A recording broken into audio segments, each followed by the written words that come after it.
Shalom, saudaraku yang kekasih di dalam nama Yesus Kristus.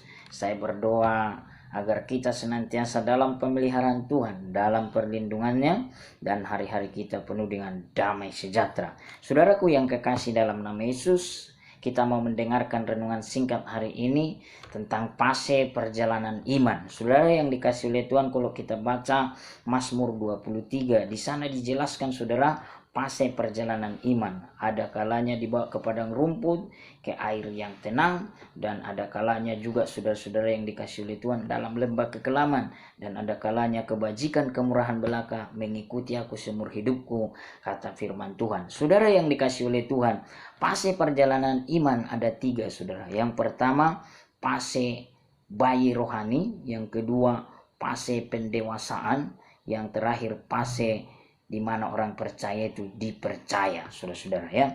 Nah, sekarang fase bayi secara rohani ini, saudara, terjadi waktu seseorang terima Yesus sebagai Tuhan dan Juru Selamat. Dia menjadi lahir baru, dia dibebaskan dari segala kegelapan, saudara-saudara yang dikasihi oleh Tuhan.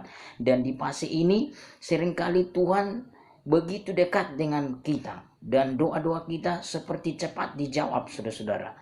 Dan di saat ini banyak sekali kita bersyukur kepada Tuhan karena kita lihat Allah begitu mencintai kita, padahal kita manusia yang sangat berdosa. Tapi fase yang kedua, saudara-saudara, yaitu fase pertumbuhan, fase pendewasaan.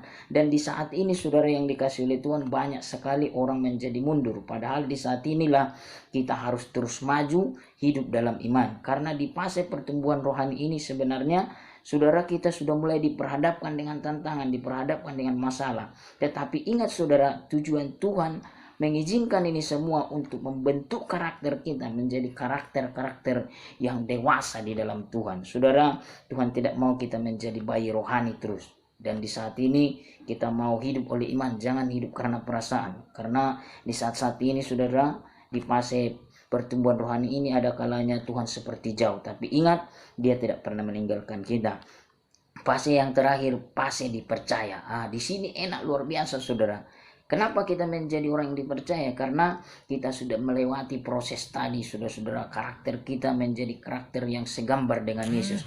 Dan di saat ini kita menjadi alat yang kuat di tangan Tuhan. Karena itu saudara-saudara, biarlah kita menyadari fase perjalanan iman ini, sehingga kita tidak bayi rohani terus dan tidak menyalahkan Tuhan, dan kita menjadi orang-orang yang hidup oleh iman, karena kita tahu semua yang terjadi itu adalah cara Tuhan membuat kita semakin dewasa di tangannya, dan akhirnya kita menjadi alat yang kuat di tangan Tuhan Yesus.